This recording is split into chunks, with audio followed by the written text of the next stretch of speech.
The little cries coming from the baby monitor were sharp, desperate shards of sound in the sterile quiet of their multi-million-dollar home. Isabella Rossi clutched her phone, her knuckles white as she listened to her husband's voice on the other end, a voice as smooth and unbothered as polished river stone. "It's a gala, Izzy. I can't just leave." She could hear the faint clink of glasses, the murmur of a crowd. "He's fine. It's just a baby being a baby. Give him some Tylenol." But his temperature was 104, and his breathing was shallow. Before she could plead again, he sighed a sound of pure annoyance. "Look, I have to go. We'll talk tomorrow." The line went dead, and in that chilling silence, Isabella knew two things with absolute certainty: her son was truly sick, and her marriage was already gone. What her husband Marcus Thorne didn't know was that the empire he was celebrating tonight would have a new queen by sunrise. The Thorne residence in the manicured hills of Northwood was a monument to modern success. A sprawling structure of glass steel and imported Italian marble, it was a house built to be admired, not lived in. It was cold, much like the marriage it housed. Tonight, the chill was bone deep. Isabella stood over the crib of their 10-month-old son, Leo. A damp cloth rested on his forehead, doing little to combat the heat radiating from his tiny body. His skin was mottled, his whimpers weak and raspy. Every instinct in her body screamed that this was more than a common cold, more than teething. This was the kind of sick that stole the air from a mother's lungs. She had called Marcus 3 times. The first time he answered with an irritated whisper. "I'm in the middle of a speech, Isabella. Can this wait?" "No, it can't. Leo's fever is 104. He's struggling to breathe." "Marcus, I'm scared." "Did you call Dr. Tussauds?" "Evans," he'd asked, his tone transactional, as if she were an incompetent employee. "His service said to go to the emergency room if his breathing is compromised." "I think it is. I need you to come home.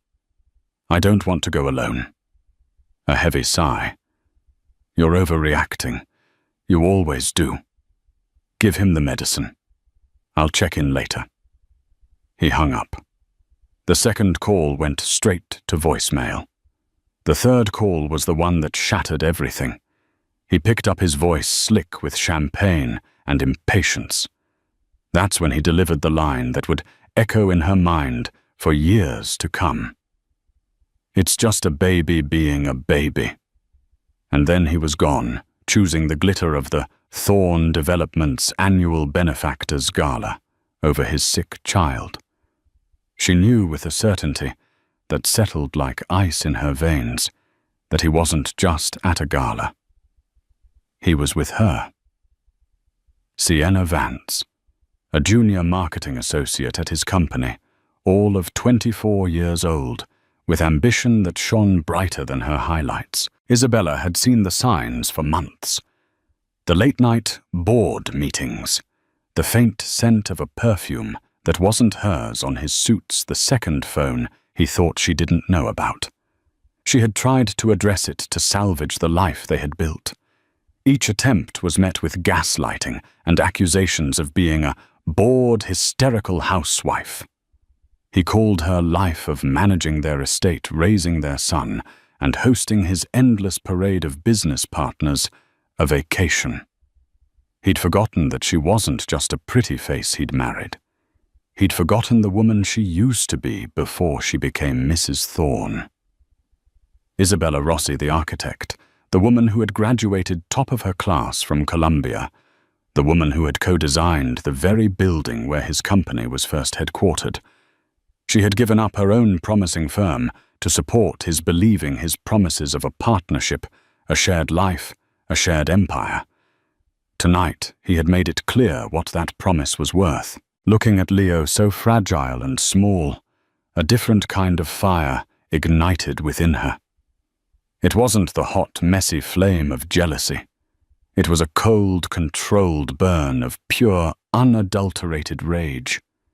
He hadn't just dismissed her. He had dismissed their son. He had left her alone in a moment of sheer terror. She wiped her tears with the back of her hand. Crying was a luxury she could no longer afford. With a steady hand, she packed a diaper bag, her movements precise and efficient. She bundled a feverish Leo into his car seat, his weak cries tearing at her heart. As she walked through the cavernous, silent foyer, she glanced at the large framed portrait on the wall, a photo from their wedding day. Marcus was smiling, a look of triumph on his face. She had thought it was love. Now she saw it for what it was, acquisition. She didn't look back. As the automatic gates of their estate slid shut behind her, she wasn't just driving to the hospital. She was driving away from the life she knew and toward a future she would have to seize for herself. The first call she would make from the hospital waiting room wouldn't be to her mother or her friends. It would be to a man Marcus Thorne had wronged almost as much as he had wronged her. And he would be the key to everything. The emergency room at Northwood General was a symphony of controlled chaos. Beeping machines hushed conversations, the sharp smell of antiseptic. Isabella sat in a stiff plastic chair, Leo sleeping fitfully in her arms, an IV line taped delicately to his tiny hand. The doctor had been kind but firm. It was a severe case of RSV, respiratory syncytial virus, not life-threatening if treated properly, but incredibly dangerous for an infant. "You were right to bring him in," the doctor had said. His oxygen levels were dropping. Another few hours at home could have been a very different story. Each word was a steel plate being riveted onto her resolve, a very different story. Marcus's casual dismissal. It's just a baby, played on a loop in her head. No longer just an insult, but a potential death sentence. For hours she sat there watching the rhythmic rise and fall of her son's chest, the steady drip of the IV bag, his only lifeline. In the sterile silence of the private room, they'd moved him to the fog of panic began to clear, replaced by a crystalline, chilling clarity. The woman who had been weeping with fear in her mansion hours ago was gone. In her place was the architect. Isabella Rossi had always seen the world in terms of structure, stress points, and foundations. Before Marcus, her life had been blueprints and steel, concrete, and glass. She thrived on complexity, on finding elegant solutions to impossible problems. She had designed a cantilevered library that seemed to defy gravity, and a concert hall with acoustics so perfect you could hear a pin drop from the back row. Then came Marcus Thorne. He was a force of nature, a brilliant developer with a vision she found intoxicating. He saw her mind, not just her beauty. "You and me, Izzy," he'd said early on, spreading the blueprints for his first major skyscraper across her small apartment floor. "You design them, I'll build them. We'll build an empire." She fell in love with the dream as much as the man. She folded her small, acclaimed firm into his burgeoning company, Thorne Developments. Her designs won them the contracts that put them on the map. Her name was never on the letterhead, but her das was in every beam and window of their early success. She was the silent, uncredited architect of his empire. Then came the marriage, and then Leo. Marcus had encouraged her to step back. "You've done enough," he'd said. "Enjoy your life. Focus on being a mother." She had agreed, tired of fighting for credit, believing this was the next phase of their partnership. She had traded her drafting table for a designer kitchen, her hard hat for hosting duties. And slowly, she had become invisible. Now sitting in the dim hospital room, she pulled out her phone. Her fingers bypassed the numbers of her family and friends. She scrolled to a name she hadn't contacted in over a year. David Chen, Chief Financial Officer, Thorn Developments. She hit the call button. He answered on the second ring, his voice wary. Isabella, is everything okay? No, she said, her voice even devoid of the emotion that had been strangling her. But it's going to be. David, I need to see you. Tomorrow morning. It's about Marcus. There was a pause. David was a quiet, meticulous man, brilliant with numbers and utterly loyal. Or he had been. Isabella knew Marcus had recently passed him over for the COO position, giving it to a sycophantic crony from his MBA program. Marcus had promised David a significant equity stake years ago, a promise that had never materialized. David knew where the bodies were buried, because he was the one who had been forced to dig the graves. What is it about? David asked, his caution palpable. It's about the foundation, Isabella said, the old architectural language coming back to her naturally. I've discovered a critical flaw in the company's structure, a flaw Marcus seems to have forgotten about, and I think you know exactly what I'm talking about. Another long silence. She could almost hear the gears turning in his head. He was connecting dots, remembering conversations, documents, and broken promises. The Parkside Tower financing, he said, finally his voice barely a whisper. A cold smile touched Isabella's lips for the first time that night. Exactly. My office. My old one, downtown. 8 a.m. Isabella, what are you planning? She looked at her sleeping son, his small face peaceful under the hospital lights. Her plan wasn't just about revenge anymore. It was about survival. It was about reclaiming the life that had been stolen from her and securing her son's future. I'm planning a hostile takeover, she said, and you're going to help me. The office was just as she'd left it 2 years ago, preserved under a layer of dust. Tightly rolled blueprints stood in a corner like ancient scrolls. Her architectural models, intricate and beautiful, were ghostly shapes under white dust cloths. She'd kept the lease on her small downtown studio, paying the rent out of a private account her father had left her.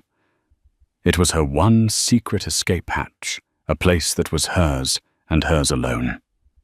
Marcus had called it her little hobby space and forgotten it existed. At precisely 8:00 a.m., David Chen knocked on the door. He looked tired, his suit immaculate, but his eyes wary. He was a man who lived by the numbers, who found safety in spreadsheets and balance sheets. What Isabella was proposing was the antithesis of order. Coffee, she offered, gesturing to a French press on the small kitchenette counter. Thank you, he said, his gaze sweeping the room, taking in the evidence of a brilliant career, put on pause. I haven't been here since you designed the lobby for the Meridian building. A lot has changed since then, Isabella said, handing him a mug. Marcus is sleeping with Sienna Vance. He was with her last night while our son was on his way to the emergency room. David's expression didn't change, but a muscle tightened in his jaw. I'm sorry to hear that, Isabella. Truly. He wasn't surprised. He saw the expense reports for client dinners at 5-star hotels, the jewelry receipts coded as corporate gifts. I'm not looking for sympathy, David, she said, her tone all business. I'm looking for a partner. You know as well as I do that Thorn Developments is built on a foundation of my designs and your financial strategy. We were supposed to be the partners. Instead, we're the help. She let that hang in the air. David looked down into his coffee. She knew his story. He'd been with Marcus from the start, turning a shoestring budget into a $1 billion credit line. Marcus had dangled the promise of partnership for a decade. The COO promotion that went to someone else was the final stinging insult. What did you mean by a flaw in the structure? He asked, getting to the point. Isabella walked over to a locked, flat file cabinet. She spun the combination lock, pulled open a drawer, and retrieved a thick, leather-bound portfolio. She laid it on her drafting table. "The Parkside Tower," she said. "The project that made the company what it is today. Do you remember the financing, the final $30 million gap that no bank would touch?" "Of course," David said. "Marcus secured it with a private lender at the last minute. He never disclosed the source. It's always been a black box in the financials." "It wasn't a private lender," Isabella said, opening the portfolio. "It was me." She slid a document across the table. It was a private loan agreement. The lender was a trust fund established by her grandfather, and she was the sole trustee. The collateral for the loan wasn't just shares in the company. It was a complex series of clauses she had insisted upon, at the time, drafted by her own father's notoriously shrewd estate lawyer. "I put up my inheritance to save his dream," she explained. "Marcus was desperate. He would have signed anything." David's eyes widened as he read. The clauses were ironclad. They stipulated that if the acting CEO Marcus was found to be engaging in gross financial malfeasance, dereliction of fiduciary duty, or moral turpitude that could damage the company's reputation, the trustee Isabella had the right to immediately call the loan due. If the loan couldn't be repaid within 24 hours, which it couldn't control of the company's majority shares, which were pledged as the ultimate security, would transfer directly to her. "Moral turpitude," David breathed, looking up at her. "His affair, his abandoning you and his sick child." "That's the leverage," Isabella said. "But it's not the mechanism. We can't go to the board with that. It's messy subjective. We need something concrete, undeniable. We need financial malfeasance." She looked at him pointedly. "And that, David, is where you come in. I know he has you moving money. Shell Corporation's personal expenses disguised as business costs. The apartment he keeps for Sienna, the cars, the trips, it's all in there, isn't it? You have the records." David stood up and walked to the window, looking down at the city streets below. He was being asked to betray the man who had given him his career, a man he had once considered a friend. But that man was gone, replaced by an arrogant tyrant who demanded loyalty, but gave none in return. This wasn't just about helping Isabella. It was about justice for his own stolen decade. He's been using the Evergreen Construction subsidiary as a personal slush fund. David said, his back still to her. He funnels inflated invoices through it. I have copies of the real invoices and the doctored ones he submitted for the books. It's millions of dollars over the last 3 years alone. Enough to trigger a federal investigation. He turned back to face her, his eyes no longer wary but sharp with calculation. The cautious CFO was gone. In his place was a man who saw the numbers on the board and knew exactly how to play the game. "This is incredibly risky," he said. "If this fails, he'll destroy us both." "He's already destroyed what mattered," Isabella countered, her voice like steel. "I'm not afraid of him anymore. The question is, are you?" David looked from the damning documents on the table to the quiet, determined woman before him. He saw not a scorned wife, but a leader. He thought of the promotion he was denied, the partnership that never was, the daily humiliations.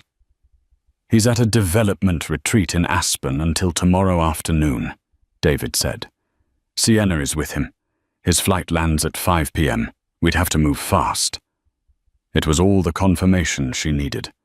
An alliance was forged in that dusty office built on shared betrayal and a mutual desire to see an empire fall into the right hands.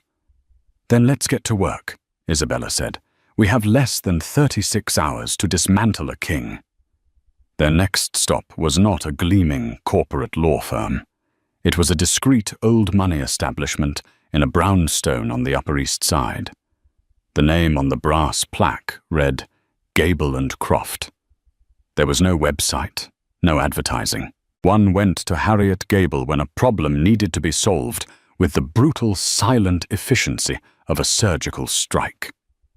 Harriet, a woman in her late 60s with silver hair pulled into a severe chignon and eyes that missed nothing, listened to their story without interruption. She was Isabella's father's lawyer, the same woman who had drafted the loan agreement a decade ago.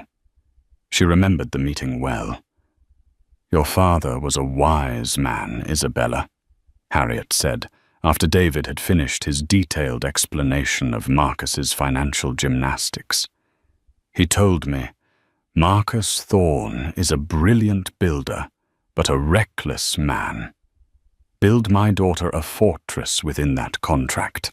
Her lips curved into a faint, predatory smile. "So I did." She spread the original contract on her vast mahogany desk. "This document is a work of art," she stated, her long fingers tracing the clauses. "The moral turpitude clause is our moral high ground. But David is right. It's a subjective fight for a boardroom. The financial malfeasance clause, however, is a canon." She looked at David. "Mr. Chen, the evidence you have, the dual invoices. The slush fund, is it irrefutable? It's watertight," David confirmed. "I have the server logs showing the original files and the doctored versions time-stamped. I have the wire transfers to the Shell Corporation's account, which I can prove Marcus controls personally." Harriet Gable leaned back, steepling her fingers.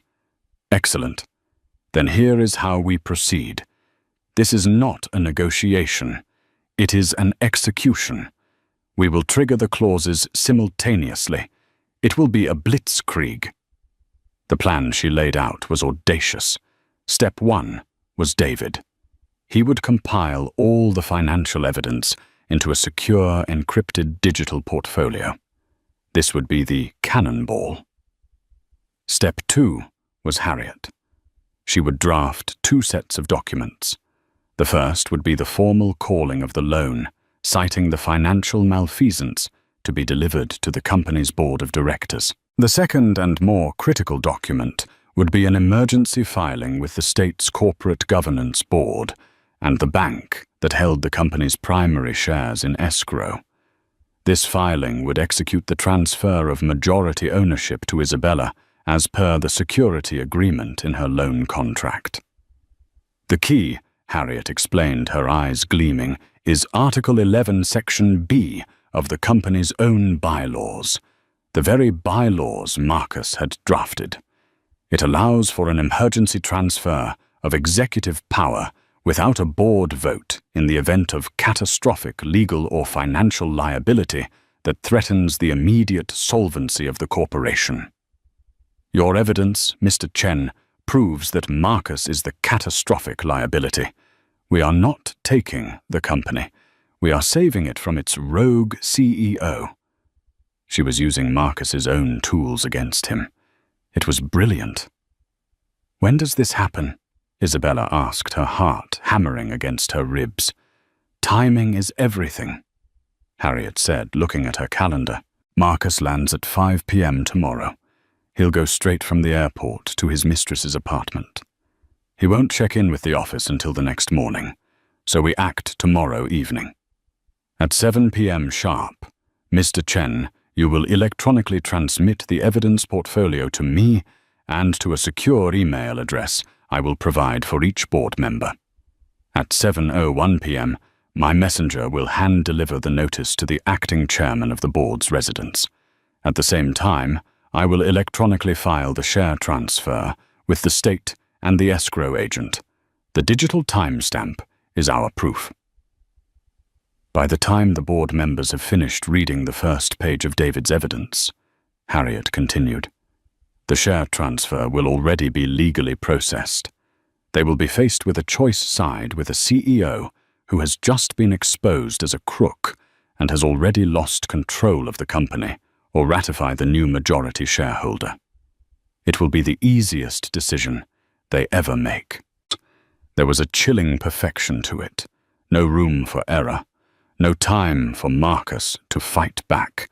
By the time he woke up on Wednesday morning, the war would already be over. As they left Harriet's office and stepped out into the crisp city air, Isabella felt a sense of vertigo. This was real. This was happening. "Are you ready for this?" David asked, his voice low. "Once we push this button, there's no turning back.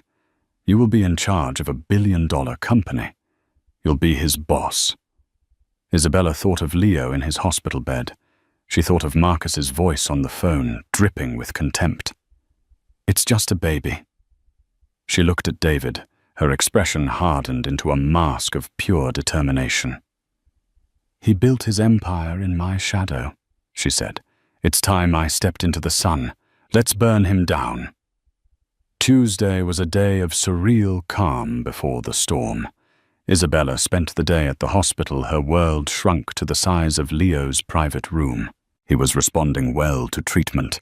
His fever had broken, and the rasp in his breathing was subsiding. Holding his small, warm body against hers, she felt a profound sense of purpose. This was for him. Every risky, terrifying step she was taking was to build a secure world for this little boy, a world free from the whims of a man like Marcus. She coordinated with David and Harriet via encrypted texts, her thumb tapping out commands and confirmations on the screen of her phone. Architect, mother, and now general. Meanwhile, 1,800 miles away in Aspen, Marcus Thorne was living in a different reality. He was on the slopes with Sienna, the crisp mountain air a tonic for his ego. He'd just closed a preliminary deal for a new luxury resort, celebrating with $1,000 bottles of wine and fawning praise from his new lover. "You're a king, Marcus," Sienna had said, snuggling against him in front of a roaring fire at their chalet. "You build the world. And don't you forget it," he'd replied, feeling invincible. He'd briefly thought of Isabella's frantic call. Hysterical, he thought, with a dismissive sneer. She'd probably taken Leo to the ER for a sniffle and was now feeling foolish. He'd deal with her drama when he got back. He sent her a single perfunctory text.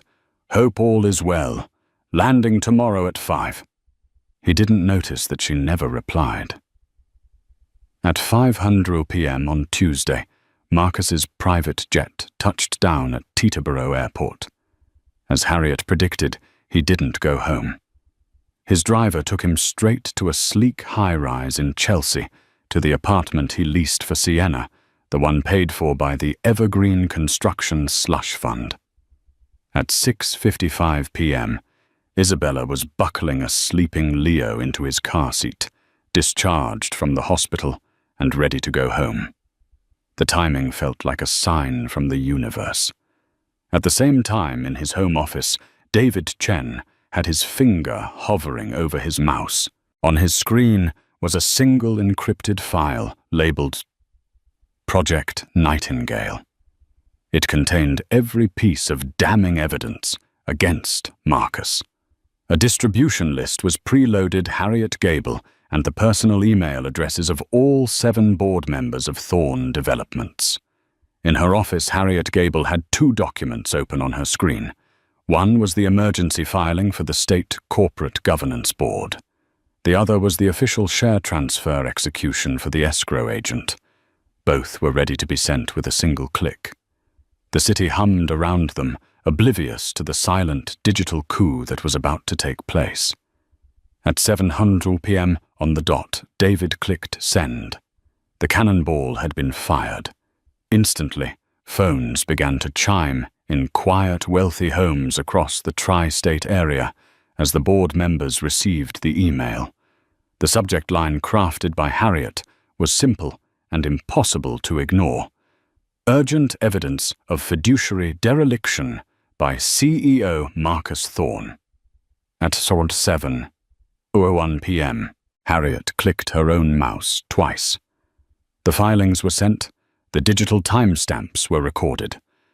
The fortress Isabella's father had her build had been stormed, and its power was now hers. In Chelsea, Marcus was pouring 2 glasses of champagne. He was celebrating his deal, his life, his genius. He raised his glass to Sienna. To the future, he toasted, his voice booming with arrogance. And to getting whatever you want. Across town, Isabella walked into the cold, silent marble foyer of her house. It no longer felt like a cage. It felt like a headquarters. She laid a sleeping Leo in his crib, his breathing now deep and even. She stood there for a moment, listening to the sound of her son's healthy sleep. Then she walked to the Home Office, his office. It was a shrine to his ego, filled with awards and photos of him shaking hands with important people.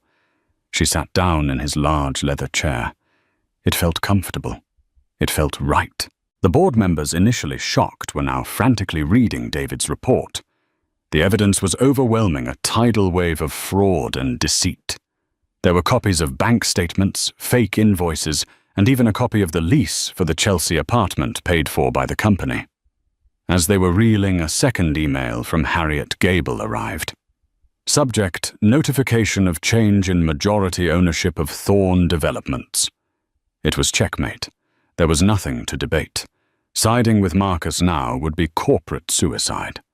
Within minutes, the first reply came from the chairman of the board, a stoic old guard businessman named Arthur Paddington. His message was brief and to the point. Acknowledged. The board will ratify the transfer and support you, Ms. Rossi, awaiting your instructions. Isabella read the email on Marcus's desktop computer. A slow, steady smile spread across her face.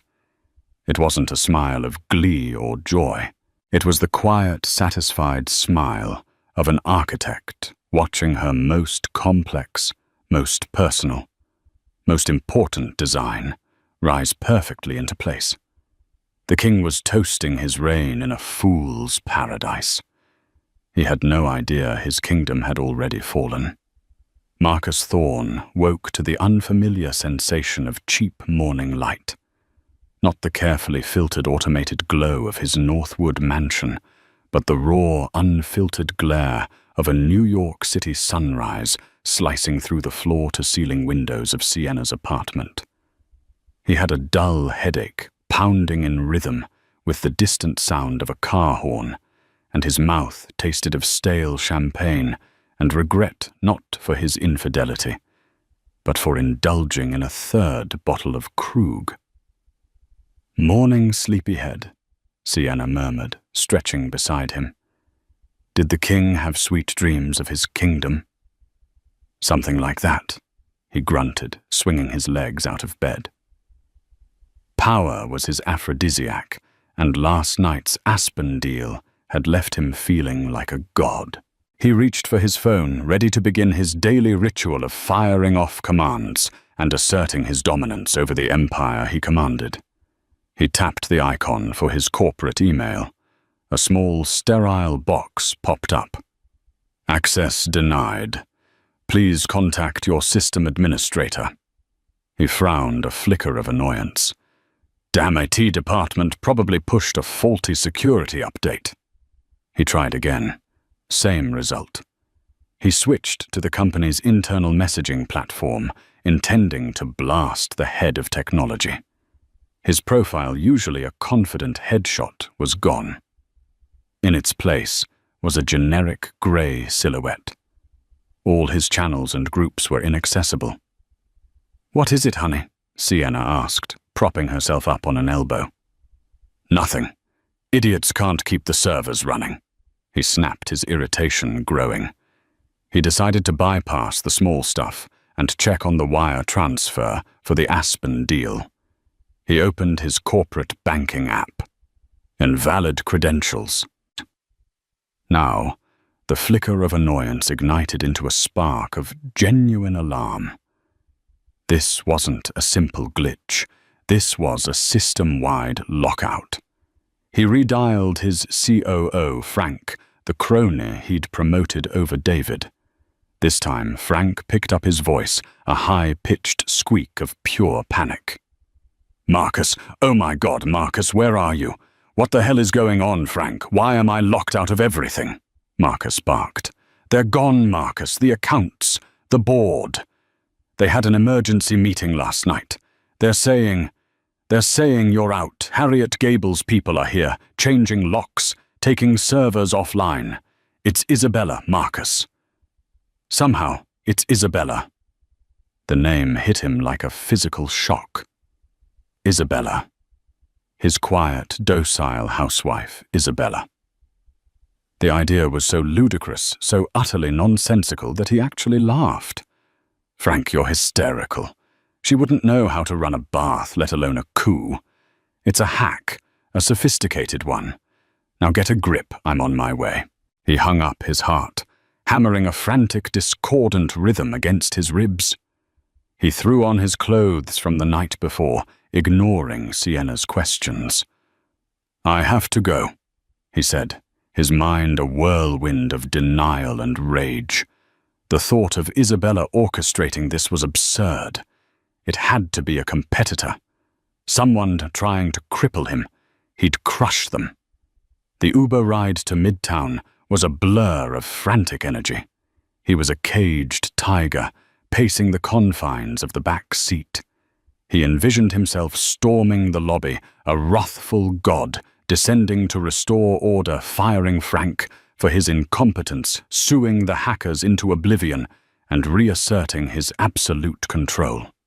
He burst out of the cab and strode toward the gleaming black tower of Thorn Developments, his monument to himself. He shoved his keycard at the security turnstile. A harsh buzz sounded, and a red light flashed. "Access denied." He tried again. Buzz. "Access denied." "What is this?"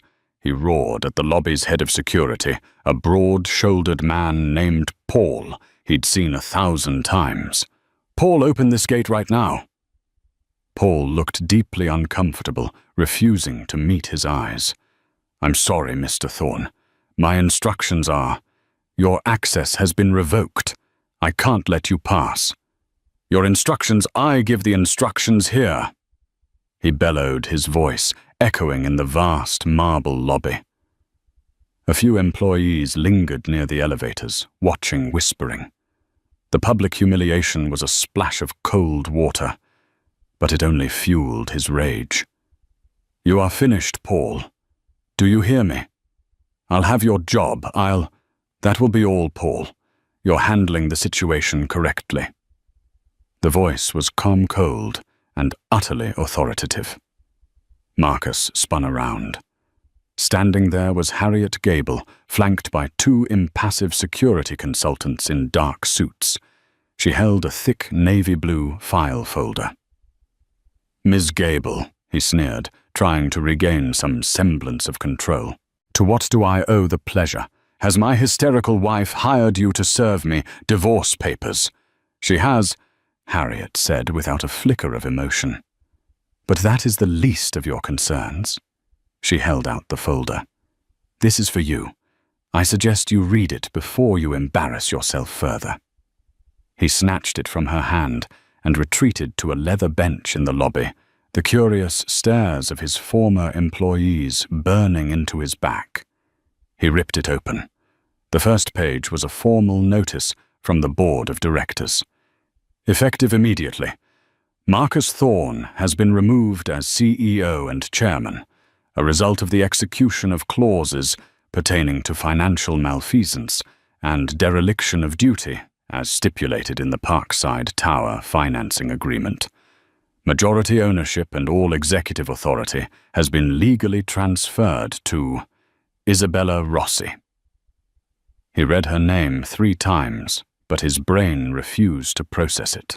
He frantically flipped through the pages, his world shrinking to the words on the paper. There was a copy of the loan agreement he'd signed a decade ago, a dim, dusty memory, from a time of desperation. He saw his own arrogant signature at the bottom. He saw the appendix, a detailed, damning summary of David Chen's financial report. David, the quiet, loyal number cruncher. The betrayal was so profound, it left him breathless. Finally, he saw the minutes from the board meeting with the signature of every single member men he had considered his allies, his pawns formally ratifying Isabella's takeover. He was drowning.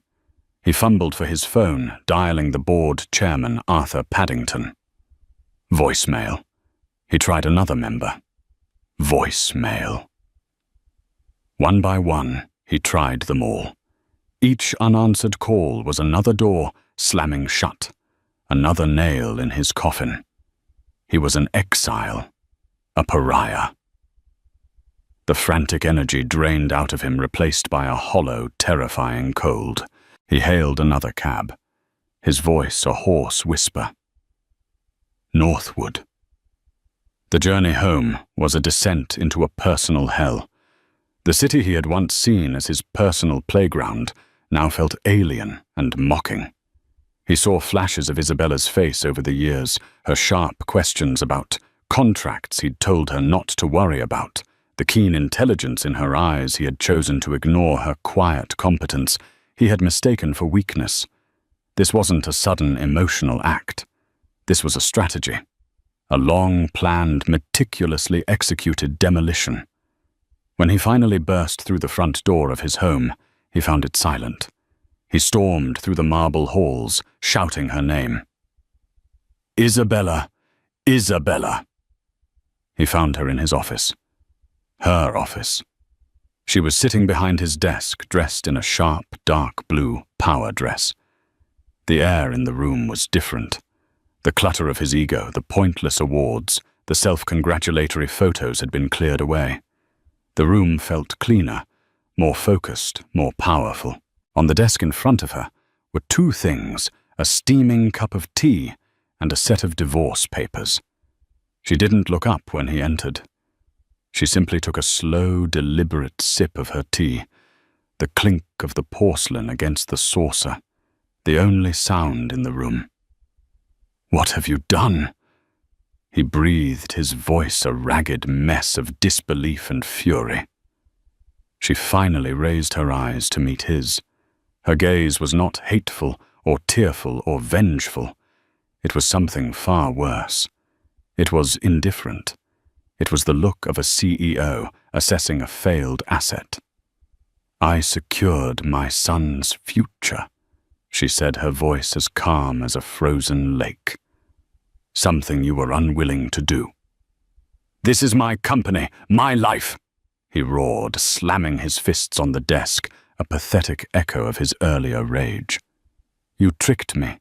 This is illegal. On the contrary, she said, gesturing to a thick document to her left. It is perfectly legal. Your signature is on every page. And as for your life, you made your choices, Marcus.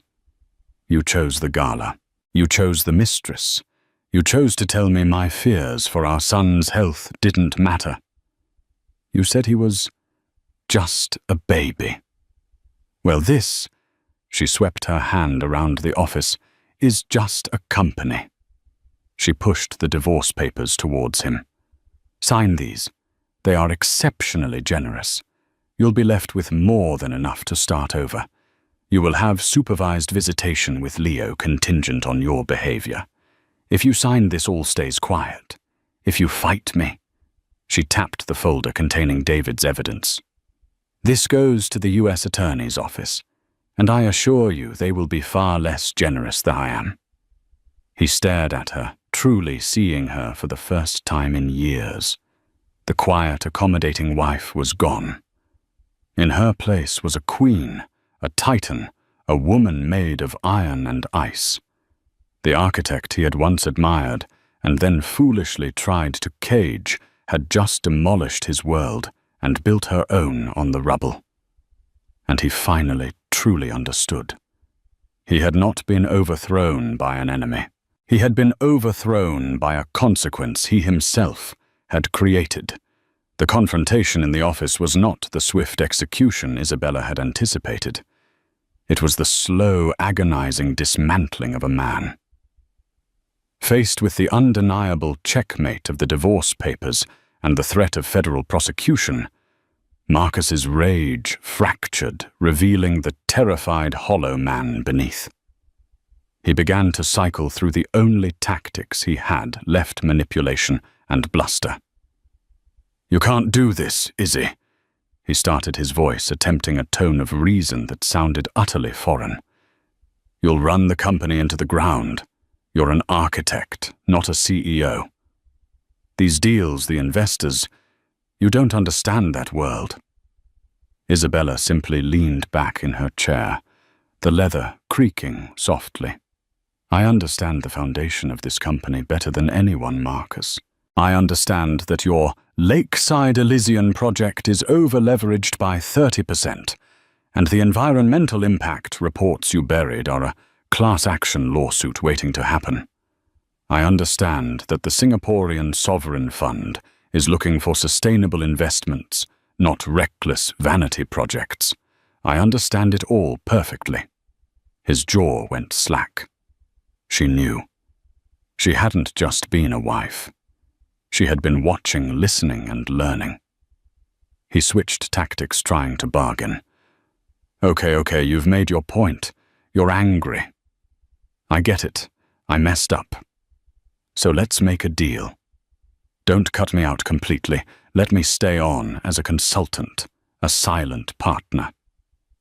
No one has to know, for the good of the company. The company needs a clean break from the toxicity and fraud you embedded in its culture, she replied, her voice cutting through his pleas. Your presence would be a liability. The deal is on the table, Marcus. It's the only one you're going to get.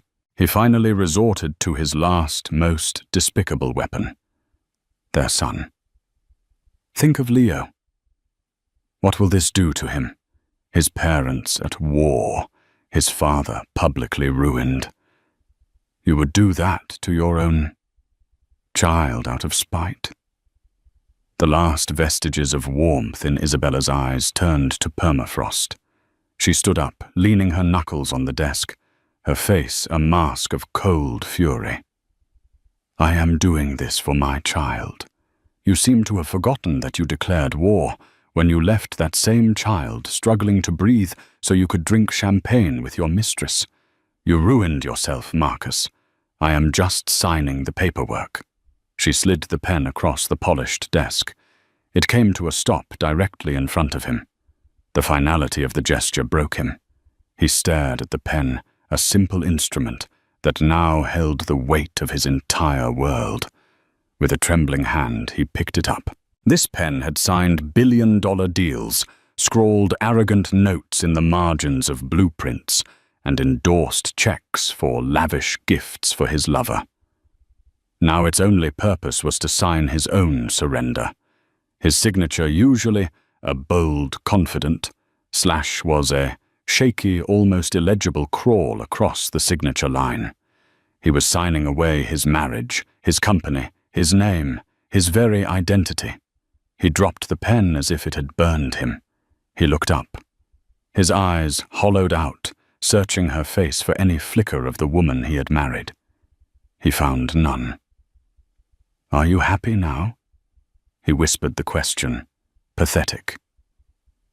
Happiness is not the goal.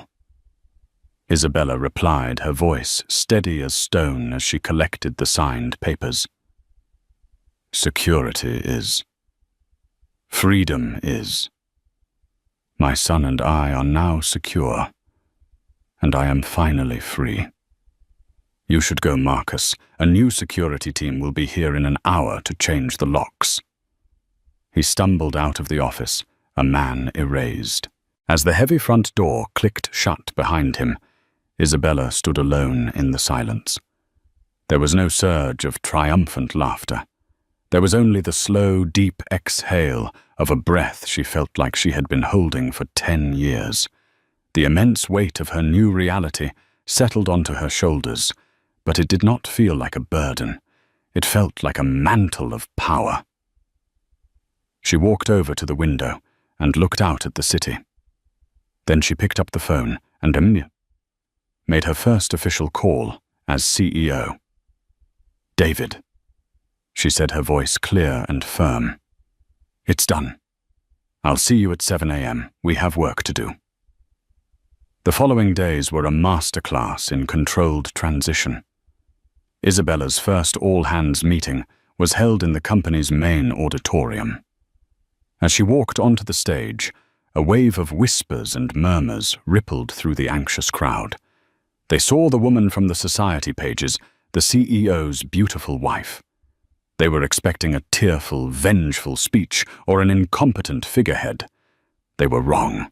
Dressed in a simple but impeccably tailored charcoal grey dress, she radiated an aura of quiet, unshakable authority. "Good morning," she began. "My name is Isabella Rossi. Before I was a wife or a mother, I was an architect. My designs for the Parkside Tower and the Meridian building are the cornerstones of this company's initial success. I am not here to replace Marcus Thorne. I am here to reclaim the original vision of this company, one of innovation, quality, and integrity." She was direct and decisive. She announced that the over-leveraged Lakeside Elysian project was suspended indefinitely and that resources would be redirected to a green building initiative that Marcus had laughed out of the boardroom a year prior. She announced David Chen's promotion to COO to a smattering of genuine applause from those who knew his value. She answered questions from the floor with a depth of knowledge that stunned the skeptics. She wasn't just a new boss. She was a leader. In the weeks that followed, a new culture bloomed in the halls of the company, which was quickly rebranded from Thorne Developments to Rossi Build. The fear-based sycophancy that Marcus had fostered was replaced by collaboration and respect. Late one evening, as Isabella and David were poring over new blueprints in her office, he looked up and smiled. "You know," he said, "people are talking in the hallways again. They're sharing ideas. They're not afraid to fail. You didn't just take over a company, Isabella. You liberated it." Meanwhile, Marcus's world had shrunk to the size of a bar stool. He sat in a dimly lit, overpriced hotel bar, nursing a whiskey, a ghost haunting his own past. On the large screen above the bar, a financial news anchor was praising Rossi Build's meteoric stock surge. "CEO Isabella Rossi is being hailed as a visionary," the anchor said, breathing new life and a sense of ethical purpose into the construction industry. At a nearby table, two young bankers clinked their glasses. To Rossi, one of them said, "Legend." Marcus downed his drink, the sound of his own irrelevance, a bitter pill. 6 months after the takeover, Isabella's office bore no resemblance to the one Marcus had occupied. The heavy, dark furniture was gone, replaced with light wood, glass, and steel. Architectural models of her new, daring project lined the walls, and on the floor, Leo played happily with a set of oversized building blocks. She picked him up, his healthy laughter filling the room. He was walking now, a sturdy, confident toddler. He was the living embodiment of her victory. She carried him to the vast window overlooking the city skyline, a glittering tapestry of human achievement. The setting sun caught the edges of the glass and steel, making it all seem to glow from within. She held her son close, letting him rest his head on her shoulder. He was safe. He was secure, and their future was as bright and limitless as the view before them. "Look, Leo," she whispered. Her voice filled not with arrogance, but with a quiet, profound sense of purpose and creation. "We build the world." And so a dismissive phrase, "It's just a baby," became the catalyst that brought down an empire and built a new one. This wasn't just a story of revenge. It was a story of reclamation. It's about the silent strength that so many people, especially women, are forced to cultivate in the shadows of someone else's ego. Isabella's story reminds us that the foundations we help build for others can sometimes have secret blueprints for our own liberation. She didn't just take his company. She took back her name, her career, and her power. What would you have done in her position? Do you believe she went too far? Or was it the perfect response to years of being diminished and a final unforgivable betrayal? We all have a breaking point, and sometimes reaching it is the only way to find our true strength. Pregnant wife returned from the hospital only to find the millionaire living happily with his mistress. Caroline Rutherford's heart pounded the moment she stepped out of the hospital. After months of treatments to save her high-risk pregnancy, she expected a tender homecoming with her beloved husband, Richard, a man whose empire stretched from the glistening skyline of New York to opulent villas in the French Riviera. Yet, upon arriving at the grand marble foyer of their mansion, Caroline realized her world was about to collapse in an unimaginable way. Laughter echoed from upstairs, laughter that wasn't hers. Suspicion turned into dread. Never could she have imagined that while she fought for her unborn child's life, her millionaire husband found comfort in someone else's arms. Caroline Rutherford stood under the great chandelier that crowned the foyer of the Rutherford mansion. The house she once considered her castle now felt oppressive. She clutched a small medical discharge note against her chest.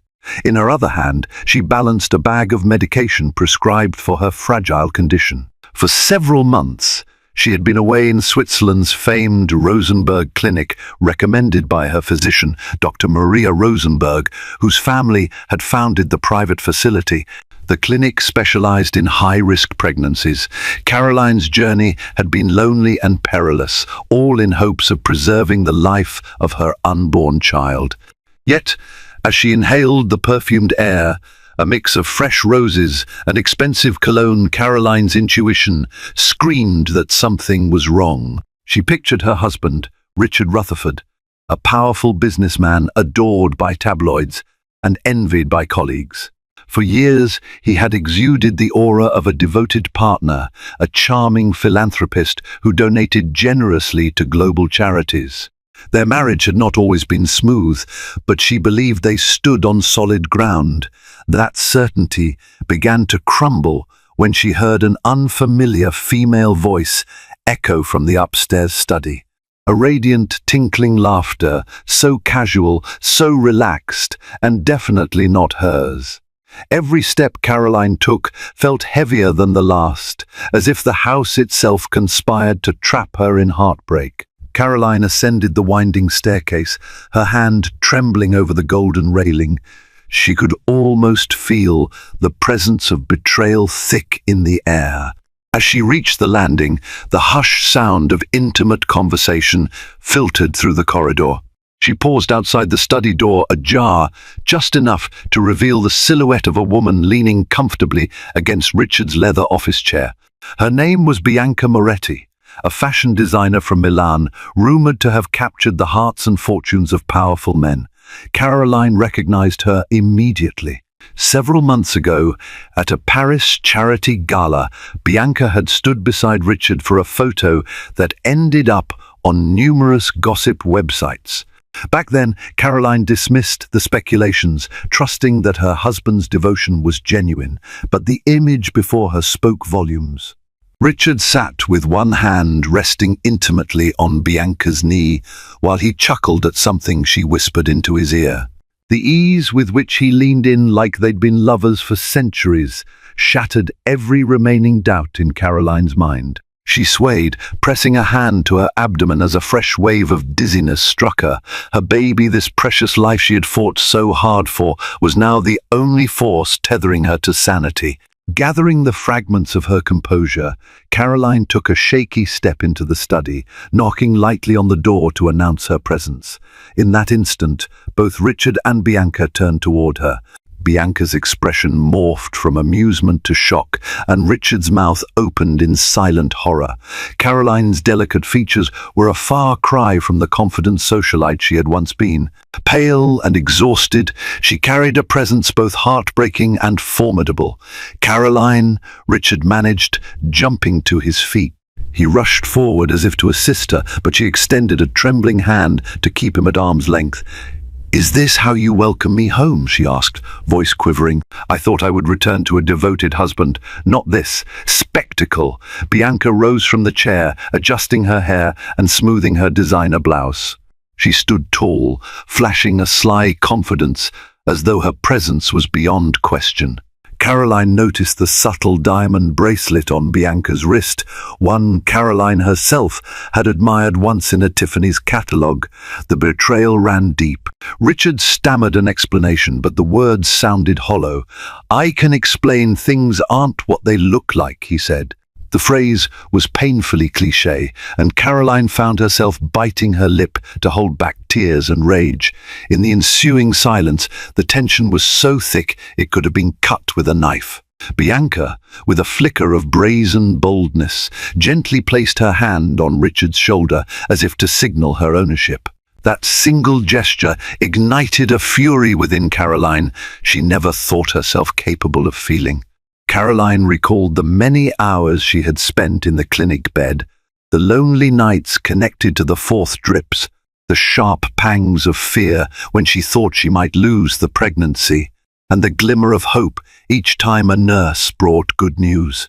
She had endured all of it partly because she believed in a future of warmth, love, and protection with Richard by her side.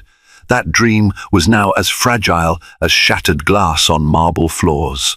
Suddenly, the opulent decor of the study mahogany bookshelves, vintage paintings, Persian rugs seemed to close in on her. She steadied herself, inhaling deeply to quell the wave of nausea rising from the pit of her stomach.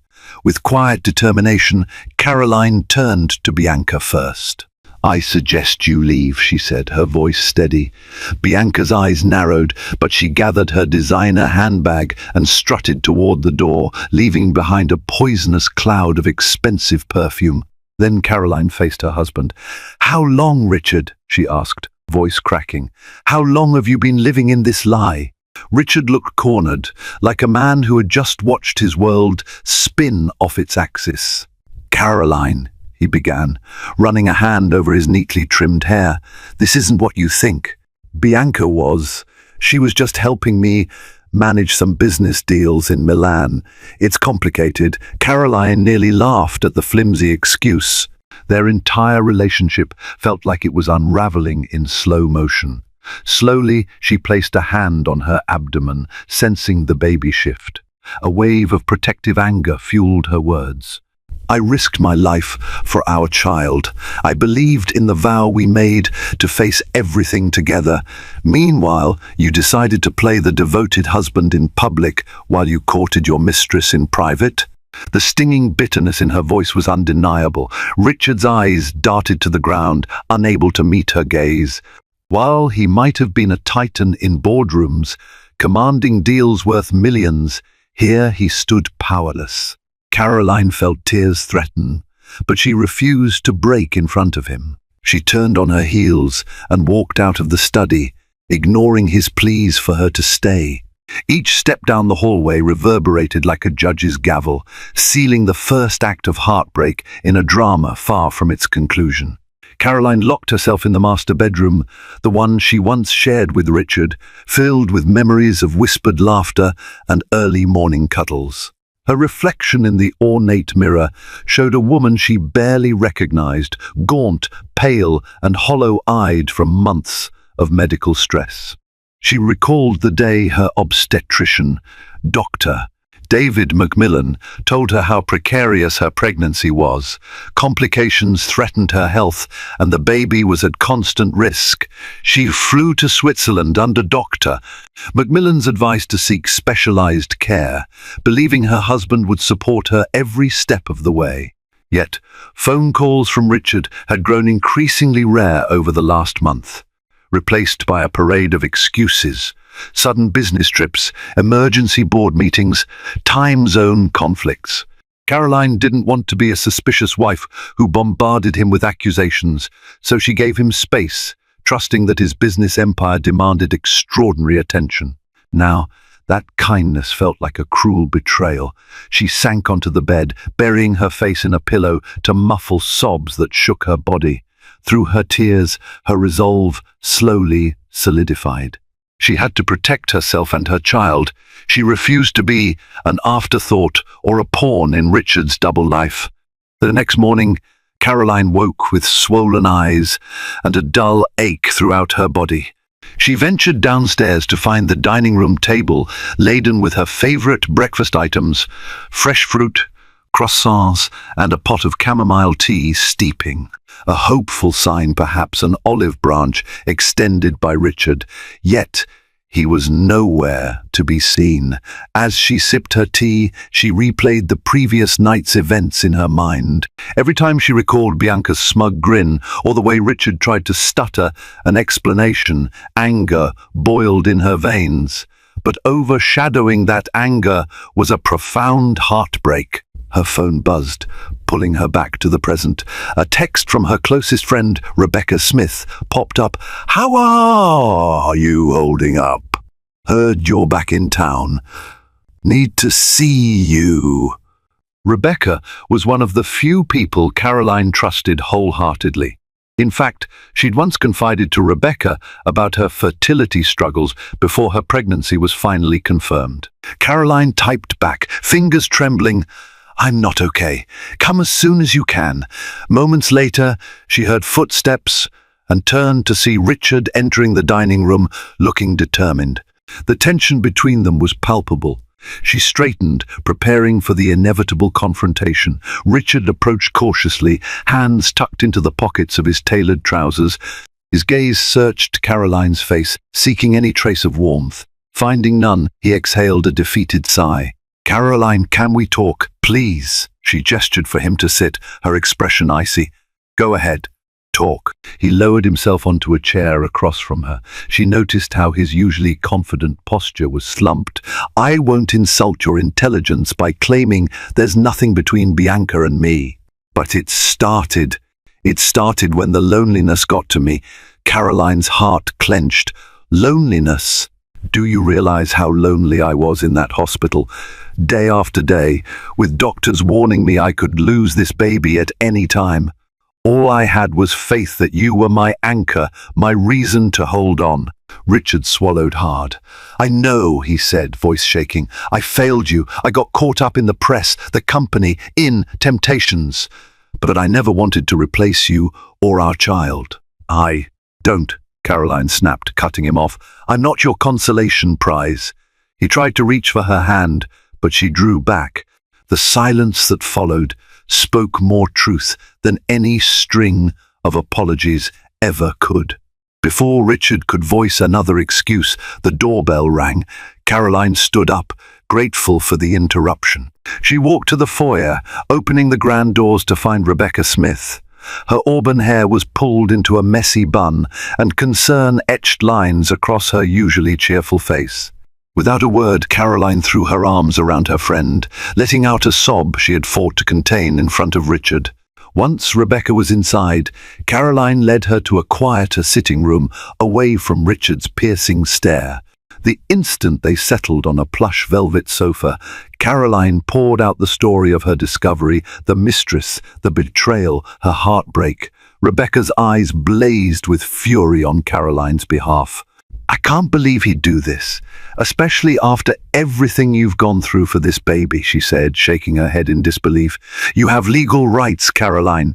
Your health and your baby's health come first. Have you considered what you're going to do next?" Caroline wiped her eyes. She'd always admired Rebecca's level-headedness. "I'm not sure," she admitted. "I can't just forgive and pretend nothing happened. But leaving him, that's a massive decision, with consequences for me and for my child." Caroline's dilemma weighed heavily. She was married to a man whose wealth and connections stretched across continents. The Rutherford name carried influence that could charm politicians and quiet tabloids. Yet behind the glamorous facade lay a marriage stained by infidelity. Rebecca gently placed a hand over Caroline's.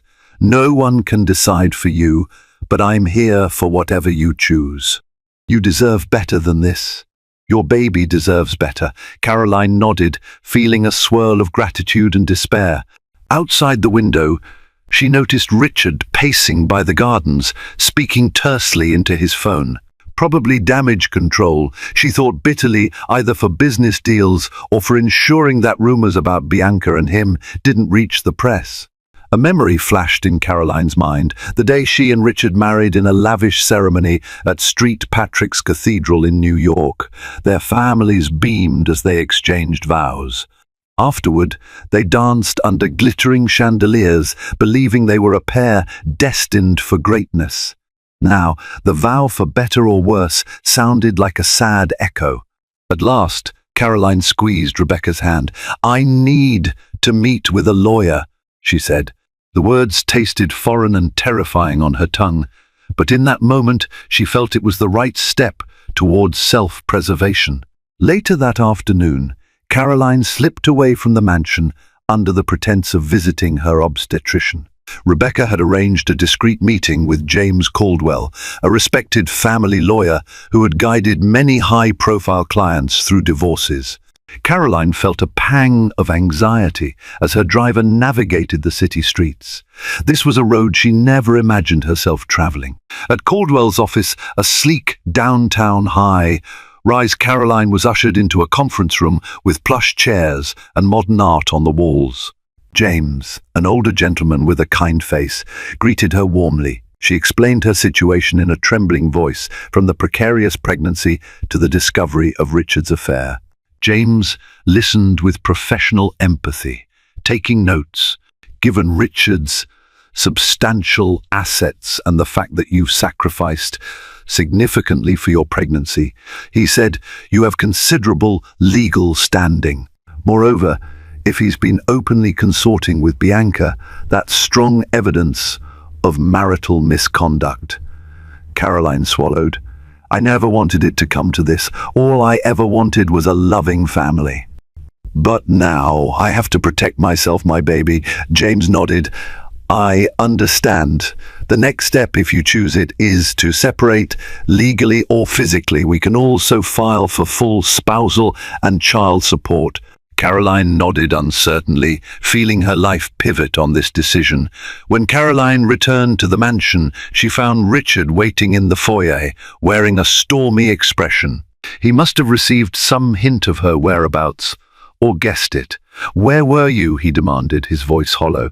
She set her purse on a console table with deliberate slowness. "I had an appointment," she replied calmly, avoiding his eyes. "An appointment with Dr. Macmillan?" he pressed. "I'll remind you, I can reach his office with a single call." Caroline's lips tightened into a thin line. She had rarely seen him like this, panicked, desperate for control. "No, it wasn't Dr. Macmillan. And I don't have to disclose my every move to you, not anymore." Richard drew closer, his voice lowering. "Caroline, don't push me away. I told you I made a mistake. I'm willing to fix it, but you have to talk to me." A bitter laugh escaped her. "Talk to you? The time for talking was when I was in Switzerland, calling you late at night, praying you'd pick up the phone so I wouldn't feel alone. You ignored me. Now you're worried about the fallout. Don't pretend this is about me." She brushed past him, heading upstairs with her heart pounding. She knew each step she took toward independence would heighten Richard's desperation and possibly his manipulative tactics. That evening, Rebecca returned, offering her unwavering support. Together, they packed a few of Caroline's essentials into a small suitcase.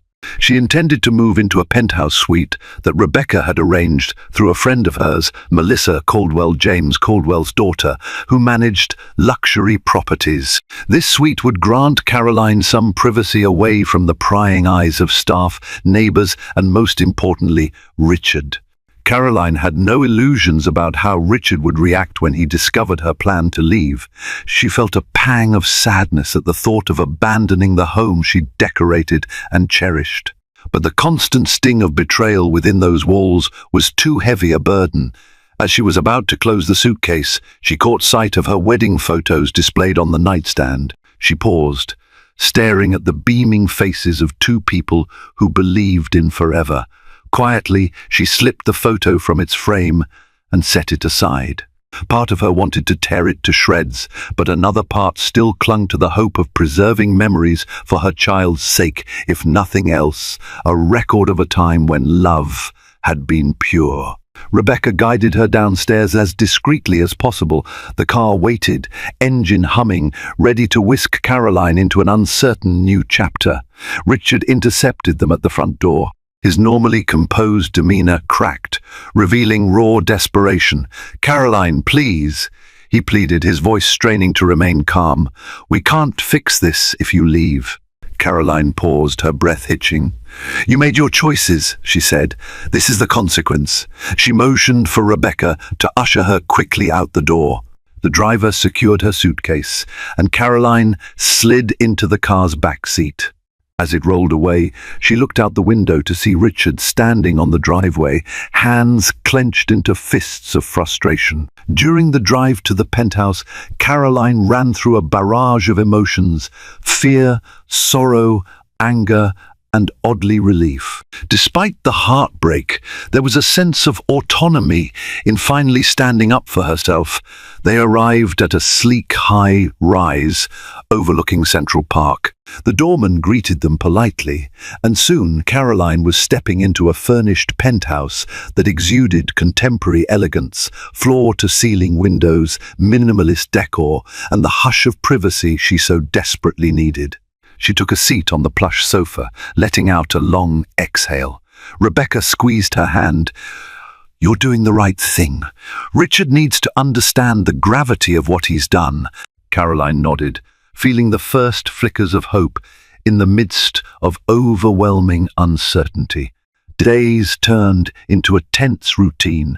Caroline spent her mornings at prenatal checkups with Dr. Macmillan, who continued to monitor her health meticulously. Even though the immediate risks had eased somewhat, stress was the last thing her delicate condition needed. Yet each day brought new challenges: calls from Richard, unanswered texts, bouquets of flowers delivered to the penthouse in an attempt to win her back. Some nights, Caroline couldn't sleep. She'd pace across the penthouse's living room, gazing out at the glittering city lights, tears brimming over. She felt the baby move, a soft flutter that reminded her of the life she needed to protect. Though she still wore her wedding ring, the cool metal felt like a chain, binding her to a reality that no longer existed. Word of the scandal slowly leaked into social circles. A few tabloids printed vague hints about trouble in the Rutherford marriage. Caroline's phone buzzed incessantly with messages from acquaintances feigning concern or fishing for gossip. She remained resolute in her silence, determined to keep her personal war out of the public eye as much as possible. Rebecca, unwavering in her role as confidant, urged Caroline to stay focused on her health and the future. "You're stronger than you realize," she would say. One day at a time.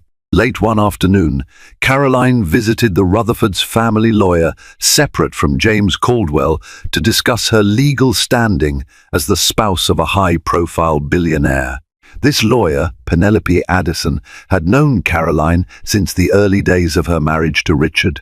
When Caroline explained the situation, Penelope's kind eyes clouded with sadness. "Caroline, the first sorry you're facing this," Penelope said. "Richard is a powerful man, but so are you in this scenario. You hold the moral high ground, and the courts would favor you strongly if it comes to custody or divorce proceedings." Caroline wrapped her arms protectively around her growing belly. "I just want to ensure my child won't suffer from any financial or legal battles. I've seen too many stories of children caught in the crossfire." Penelope offered a reassuring smile. "Richard is many things, but he adores his family name and legacy. He won't want to be known as the father who abandoned his own child. Regardless, we'll secure the necessary legal protections. Walking out of Penelope's office, Caroline felt an unexpected surge of courage. For so long, she had relied on the identity of being Richard's wife. Now, she was discovering her own strength as a mother determined to shield her child from the storm. Richard Rutherford's carefully curated world was beginning to crack under the weight of mounting rumors and personal guilt. Whispers of his affair with Bianca Moretti had leaked far enough to reach the Rutherford Corporation's board of directors, an elite group known for its rigorous scrutiny of any scandal threatening the family empire. A special meeting was called, during which several board members quietly voiced concerns about the detrimental effects of such negative publicity on investor confidence and stock performance. Others, more discreet but equally alarmed, wondered if Richard's new distractions were undermining his usual sharpness in steering the company's strategic direction. Behind the polished conference table and the sleek city views, Richard sat, perspiration gathering at his collar. He feigned composure, weaving half-truths about a harmless misunderstanding. Yet as he glanced from one stern face to another, the reality of his double life pressed upon him like a vice. He left the meeting with a sense of dread he had not felt before, an uneasy mix of fear that Bianca's name was on everyone's lips, and an even deeper concern about losing control. Returning to his office, Richard sank into his leather chair and stared at the framed family photograph on his desk. Caroline's gentle smile and bright eyes seemed to accuse him of recklessness. Guilt over betraying her mixed with anger at her sudden decision to separate from him. In fleeting moments of honesty, he acknowledged that he had allowed himself to be seduced by Bianca's flattery, the glamorous parties, and the thrill of stepping outside his predictable marriage. But he had never believed Caroline would discover the affair so directly, let alone walk out. Meanwhile, Bianca felt emboldened by the newfound spotlight. With Caroline gone, she assumed she would occupy a more significant role in Richard's life. She demanded invitations to lavish galas, charity auctions, and investors' dinners, flaunting designer gowns and clutching his arm possessively for every camera. The press, hungry for salacious headlines, began describing them as an emerging power couple. Magazine spreads painted Bianca as a vibrant fashion muse and Richard as her wealthy benefactor. But beneath the glossy surface, tension simmered. Each time a magazine or blog speculated about his crumbling marriage, Richard was haunted by the realization that he had become a man he despised, someone who had traded genuine devotion for fleeting excitement. Late at night, alone in his penthouse study, he scrolled through old text messages and photographs, impulsively typing apologies to Caroline. More often than not, she left them unanswered, a silence that spoke volumes of her pain and served as a stark reminder of his own profound mistakes. Caroline settled uneasily into her temporary home, the quiet penthouse she had rented to escape both the suffocating walls of the Rutherford mansion and the relentless media spotlight. Although the space offered privacy, floor-to-ceiling windows, and a serene view of the city skyline, it was impossible to shut out the noise of gossip swirling around her life. News outlets and social media platforms buzzed with speculation about Richard's affair, Bianca's brazen public appearances, and the fate of Caroline's marriage. Whenever Caroline ventured outside, photographers jockeyed for position in the lobby, hoping to capture a single revealing image or coax a comment from her. Under this pressure, Caroline's emotional and physical health wavered. Sleep became elusive, haunted by nightmares in which she relived the moment of discovering her husband's betrayal. Her once healthy appetite shrank, replaced by waves of nausea that often had little to do with her pregnancy and everything to do with her turmoil. Rebecca, her ever-loyal friend, visited daily, She fretted over Caroline's pallor and insisted that she see a therapist for the trauma. Initially hesitant, Caroline relented. She knew deep down that she could no longer process the pain alone. Dr. Lucinda Delgado, a soft-spoken woman with warm, empathetic eyes, specialized in helping high-profile clients navigate personal crises. The first session began with a polite exchange, then quickly delved into Caroline's innermost feelings: fear for her baby's future, a sense of betrayal so deep it felt physical, and a simmering anger at Richard, though part of her still remembered the man she had loved. Dr. Delgado's questions were gentle, yet probing, guiding Caroline to explore her own emotional needs. Caroline had never considered just how much she had sacrificed for Richard's demanding lifestyle. Time and again, she had prioritized his career ambitions over her own passions, believing that devotion was the cornerstone of a strong marriage. When the session ended, Caroline felt exhausted but also oddly liberated. She realized healing would be neither quick nor straightforward. Nonetheless, she walked out of Dr. Delgado's office with a faint spark of hope. Perhaps she could piece her life back together, not by returning to the way things were, but by forging a new path shaped by self-respect and self-awareness. Day by day, she resolved to untangle her identity from Richard's powerful shadow, focusing instead on nurturing the future growing inside her. Even though she remained uncertain about what lay ahead, this first step toward healing felt like choosing to breathe again after far too long. Caroline's journey took an unexpected turn one sunny morning when she felt a sharp pain radiate through her abdomen. Panic swelled. She immediately called Dr. Macmillan, who advised her to head to the hospital. Rebecca rushed to drive her, weaving through Manhattan traffic with knuckles white on the steering wheel. At the emergency room, Caroline was admitted for observation. Tests revealed elevated stress levels and potential complications with her blood pressure. Dr. Macmillan warned that if she didn't find a way to reduce the strain, it could endanger her and the baby. The possibility of preterm labor loomed, a terrifying reminder of how vulnerable life could be. News of Caroline's hospital visit reached Richard in a matter of hours. He abandoned his afternoon meetings and dashed to her bedside, ignoring the suspicious looks from staff and bystanders. When he arrived, he found Caroline resting, pale and exhausted, and the fourth drip in her arm. Hesitantly, he approached, not sure if she would reject him. Caroline opened her eyes, meeting his anxious gaze.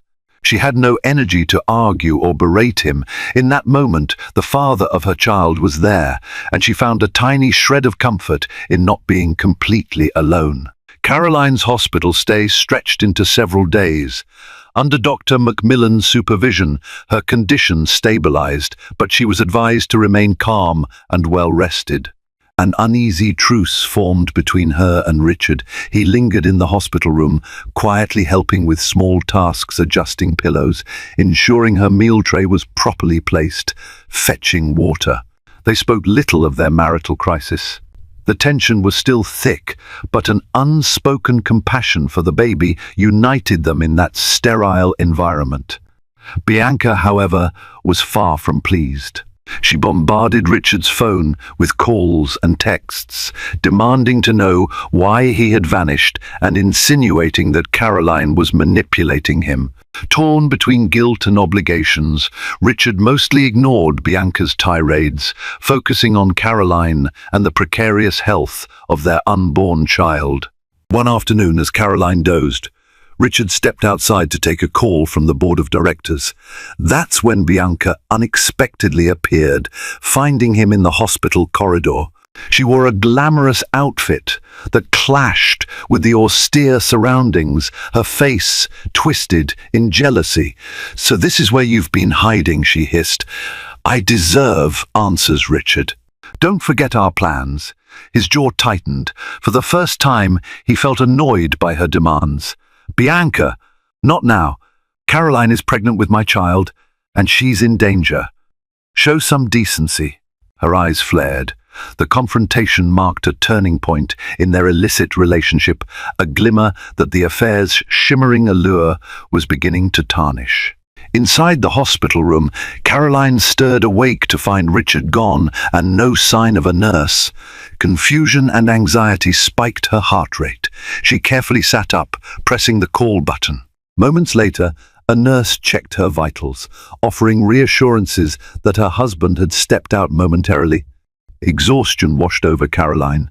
She yearned for the life she once dreamed of, a devoted husband, a stable home, and the excitement of awaiting their child. Instead, everything felt marred by betrayal, mistrust, and the public spectacle brewing outside these walls. The ring on her finger felt heavier than ever, a symbol of vows unkept. When Richard finally returned, Caroline studied the guilt etched across his face. "Where did you go?" she asked softly. "Just outside to take a call," he replied, voice subdued. "How are you feeling?" She sighed, resting her head against the pillow. "Tired." An awkward silence followed. Caroline mustered the courage to meet his gaze. "Richard, I don't have the strength to fight right now.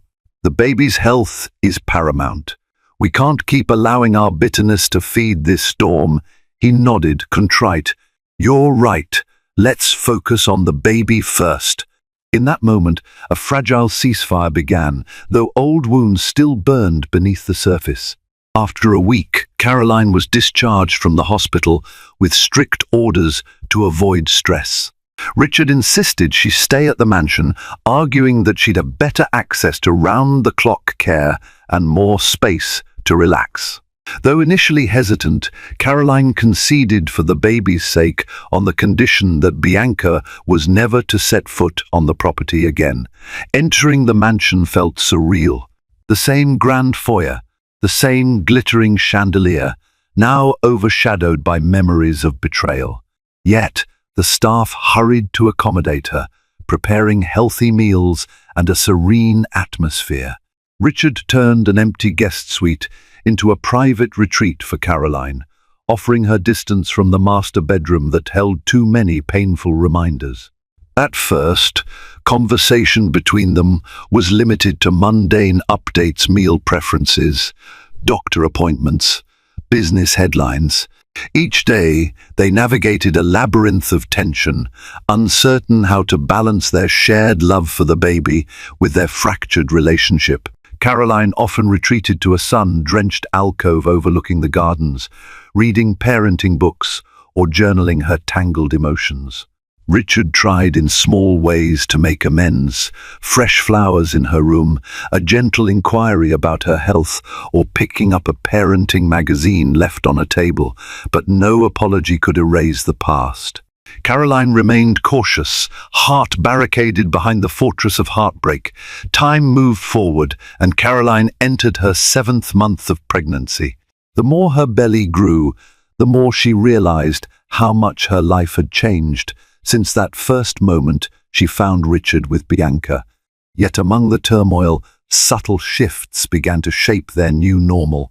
On a few occasions, Richard accompanied her to Dr. Macmillan's appointments. He asked questions about the baby's progress, listened carefully to instructions, and even expressed wonder at hearing the baby's heartbeat, a sound that softened some of Caroline's guardedness. Word from the outside world was not so gentle. Bianca's modeling contract with a luxury brand skyrocketed her visibility.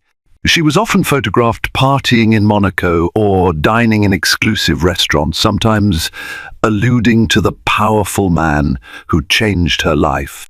Insinuations in tabloids hinted that she expected Richard to bankroll her glamorous lifestyle. Yet, Richard visibly began withdrawing from her, diverting his energy into damage control and his impending fatherhood. Caroline observed these changes with cautious hope. Each small act of responsibility from Richard was a reminder of the man she once loved. Still, trust remained elusive. Could she ever forgive him? If so, would that forgiveness be genuine or merely a compromise for the sake of their child? When Caroline reached her 8th month, Dr.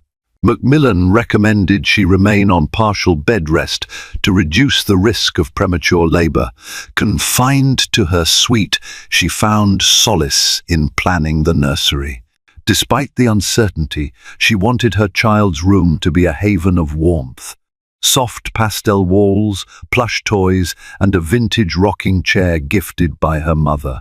She entrusted the staff to bring her swatches of fabric, pictures of cribs, and adorable baby outfits. One day, while she was reviewing a baby journal, Richard knocked and entered softly. He carried a small box wrapped in silver paper. "I wanted to give you this," he said, setting the box beside her on the bed. Inside was a delicate gold locket engraved with the initials C.R., and inside a place for a photograph of their baby. Caroline pressed her lips together, tears threatening. It was a thoughtful gesture, reminiscent of the considerate Richard she had once cherished. She looked up at him. "Thank you," she whispered, her voice thick with emotion. He nodded, relief flickering in his eyes. "It's the least I can do." For a moment, they lingered there in tentative tranquility, yet neither dared to address the looming question: could their relationship ever be salvaged? Caroline was resting in the upstairs sitting room, trying to calm her breathing after yet another uncomfortable round of Braxton Hicks contractions. Although Dr. Macmillan had assured her these sporadic tightenings were natural, the stress of her deteriorating marriage was a weight she felt in every tendon and muscle. At 8 months pregnant, she had little energy to spare, yet she remained vigilant, listening for any sound that might herald more drama in the once peaceful mansion. A sudden commotion in the foyer jolted Caroline from her thoughts. Alarmed, she rose carefully, one hand supporting the small of her back while the other protected her belly. She moved toward the sweeping staircase, her steps slow but resolute. Below her, she spotted Bianca Moretti in a stylish yet overly dramatic coat, gesticulating wildly as she confronted Richard. The voices echoed across the high ceilings, their fury palpable. From her vantage point on the stairs, Caroline watched Richard's posture tense. His voice, usually controlled and confident, was taut with anger. "Bianca, you can't just barge in here," he snapped, his attempt at maintaining composure fraying at the edges. Bianca's eyes flared at Caroline's movement. Spotting her rival at the top of the staircase, she directed an icy sneer upward. "Oh, the invalid wife decides to join us," she said, her tone dripping with condescension. "Congratulate yourself, Caroline. You've done an excellent job chaining Richard to you by waving your pregnancy around." A surge of indignation washed over Caroline. She placed one hand protectively on her abdomen, feeling the baby shift in response to her elevated heartbeat. "If you think this child is a ploy, you know nothing about me," she shot back, trying to keep her voice steady despite the anger roiling inside. "I would have walked away long ago if it weren't for my unborn daughter and the hope that Richard might learn from his mistakes." Bianca's sharp laugh reverberated off the marble floors. Her gaze flicked over Richard with a dangerous glint, as though she might lash out at him next. Sensing the confrontation escalating, he gestured for the security staff to intervene. 2 uniformed men hurried to Bianca's side, gently but firmly guiding her toward the door. She resisted at first, spewing final threats over her shoulder. "You'll regret humiliating me like this," she hissed, her voice echoing in the cavernous entryway. "Mark my words, both of you will pay." The heavy wooden doors slammed shut. In the silence that followed, Caroline stood trembling at the top of the stairs.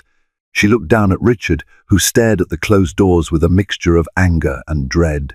The realization sank in that any fragile stability they had rebuilt could shatter in an instant. Caroline pressed her hand against her belly once more, silently praying that the stress would not harm her baby or what little hope remained for her family's future. The hours following Bianca's outburst seemed to stretch into days, each moment steeped in lingering tension. Caroline found herself checking every locked door and window, worrying that Bianca might actually attempt some form of revenge. She tried to distract herself by reading baby books or browsing through nursery catalogues, but her thoughts inevitably drifted to the scene in the foyer, Bianca's sneer, her poisonous words, and the way Richard had struggled to maintain control. Richard, for his part, was on constant edge. He fielded calls from his security team, his legal advisors, and various staff members, all concerned about Bianca's threats. More than once, Caroline overheard hushed conversations behind closed doors, Richard's voice low and urgent. Whenever he emerged, he did his best to appear calm, speaking gently to Caroline about the baby and offering to bring her tea or snacks. Yet there was a forced politeness between them, like two people occupying adjacent rooms in a house of cards, afraid a single misstep would bring everything crashing down. One cool morning, Caroline awoke early, plagued by restless sleep and a persistent ache in her lower back. She ventured to the dining room to find Richard already seated, a porcelain teapot steaming in front of him. He stood the moment she entered, pulling out a chair in a halting gesture of courtesy. She sat without a word, the tension in the air thick as fog. After a few sips of tea, Richard cleared his throat. "Caroline, we need to talk about us. We can't keep dancing around this." With the baby coming so soon, he hesitated, pressing his palms together in an attempt to steady himself. "I need to know if there's a chance for us to rebuild what we had, or if you'd prefer we finalize a separation." Caroline's hand trembled slightly, the teacup rattling against its saucer. She took a breath, steadying her voice. "I'm still so angry," she admitted, staring into the swirl of tea. "Every time I think of what happened, the lies, the loneliness, it hurts more than I can put into words." Richard swallowed hard, guilt evident in his eyes. "I understand," he said quietly. "I can't change the past, but I want to be here for you and for our daughter. I want to do better, if you'll let me." A long pause followed, filled only by the hum of the central heating. Finally, Caroline placed the cup down. "I can't make any promises," she whispered. "I won't stay married to you just for appearances or because of the baby. If I find I can't forgive, I'll leave after she's born. My peace of mind and my daughter's future matter more than holding on to a broken relationship." Richard nodded, his face etched with regret. Even so, a faint glimmer of hope passed between them, the smallest sign that perhaps time could mend some wounds. He reached out his hand, hesitating. After a moment, Caroline allowed her fingers to intertwine with his. Their joined hands didn't erase the past, but it formed a fragile bridge across the gulf of hurt, a sign that, however uncertain, the future might hold a chance for healing. The next few days were fraught with anxiety. Caroline battled a constant tightness in her chest, wondering if Bianca would follow through on her threats. Richard did his best to soothe her concerns, reassuring her that he had powerful legal teams and public relations experts to handle any smear campaign. Yet an unspoken heaviness pervaded the mansion. One morning, over breakfast, Richard broached a topic they'd both been avoiding. "Caroline, we need to talk about whether we can find a path forward, or if you'd prefer to finalize a separation." Caroline stared at the untouched tea in her cup. "I'm not sure," she admitted. "Every time I think of what you did, of how you left me alone when I needed you most, it kills me." He nodded, pain flickering in his eyes. "I understand. I'd do anything to change the past, but I can't. All I can offer is the present, to be here for you, for our child, and try to mend what I broke." She inhaled slowly, feeling her pulse in her temples. "We'll have to see. I won't force this marriage for appearances. If I decide I can't forgive, I'll leave after the baby is born." Richard's shoulders sagged with the weight of her words. He silently reached for her hand, and she allowed it tentatively, a fragile bridge spanning a chasm of hurt. As Caroline approached her 9th month of pregnancy, every day felt like teetering on a knife's edge. She walked carefully through the mansion's hallways, her belly leading the way, occasionally resting in a plush lounge whenever the fatigue overwhelmed her. Richard shadowed her with concern, though he kept a respectful distance, aware that trust could not be repaired overnight. Tabloids erupted again after Bianca Moretti made statements implying a secret child scandal, insinuating she might have been pregnant with Richard's baby before an alleged miscarriage. There was no evidence, but the headline was salacious enough to feed gossip columns. Caroline felt her blood pressure surge at the suggestion. Dr. Delgado coached her on coping strategies, emphasizing calm breathing and positive affirmations. Richard's crisis management team went into overdrive, threatening legal action against any publication spreading the unverified rumor. For Caroline, it was a draining spectacle. Each new day brought another wave of chaos. Yet, in the midst of the storm, something curious happened. She and Richard began to share quiet moments that felt almost intimate. They'd watch the news together, discuss baby names, even exchange faint smiles when the baby kicked. Though pain still lurked beneath every interaction, so did the faint glimmer of a shared future. The climax arrived in the early hours of a rainy morning. Caroline woke to persistent contractions, the pain gripping her lower abdomen like a vice. She called for Richard, who sprang into action, helping her into the car. The drive to the hospital was tense, each contraction intensifying as thunder rumbled in the distance. In the maternity ward, Dr. Macmillan and a team of nurses quickly surrounded her. Machines beeped, monitors flickered, and Caroline tried to steady her breath. Richard hovered, holding her hand with an intensity she hadn't felt in a long time. Their gazes locked during a particularly fierce contraction, and she saw genuine fear and love reflected in his eyes. For that moment, everything else, Bianca, scandals, betrayal, fell away, overshadowed by the miracle of life they were about to welcome. Hours later, a piercing cry rang through the delivery room. A baby girl, tiny and wailing with robust lungs, was placed gently in Caroline's arms. Exhausted tears streamed down Caroline's cheeks, and Richard's eyes glistened with raw emotion. They marveled together at their daughter's delicate fingers and trembling lips. In that moment, amid the chaos of beeping monitors and exhausted relief, a fragile sense of unity took hold. Caroline cradled her newborn daughter, marveling at the swirl of soft, dark hair that crowned the baby's head. Emotions flooded her, joy, relief, and a tidal wave of protectiveness. Richard pressed a gentle kiss to both Caroline's forehead and the baby's tiny hand, tears slipping down his cheeks. It was the first time she had seen him cry.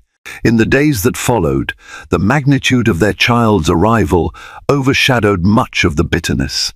Caroline remained cautious, aware that forgiveness wasn't a switch to be flicked on. But as she watched Richard tenderly feed their baby, read her bedtime stories, and hum lullabies in the quiet of the night, she saw glimpses of the man she once adored. Their marriage was far from healed. Trust would require consistent effort and unwavering honesty. But a new possibility emerged, the hope of rebuilding. If they chose to attempt that journey, they would do so with eyes wide open, acknowledging the fragility of what they'd nearly lost. And yet, if they decided otherwise, if the wounds ran too deep, they now had a precious daughter to unite them in a different way, as co-parents forging a new path. For Caroline Rutherford, returning from the hospital had been the start of a harshly different life than she imagined. But from those shattered pieces, she realized she had the chance to carve out a future that was truly hers, even if it meant walking away from a millionaire's mansion and forging her own, more authentic life. And there you have it, a saga of love, betrayal, heartbreak, and an unexpected glimmer of redemption. Caroline, once a trusting wife fighting for her unborn child's survival, found the strength to confront a painful reality that the man she married was not the man she believed him to be. In the end, she refused to sacrifice her dignity or the well-being of her newborn daughter. Through fierce determination, honest self-reflection, and the unwavering support of true friends, Caroline discovered that life does not end with betrayal. Instead, It can be the catalyst for a bold new beginning, one where she holds the power to choose her path. If this dramatic journey stirred your emotions and kept you on the edge of your seat, make sure to like, share, and subscribe to stay connected for more riveting stories. Your support helps bring more real-life drama and inspiration straight to you.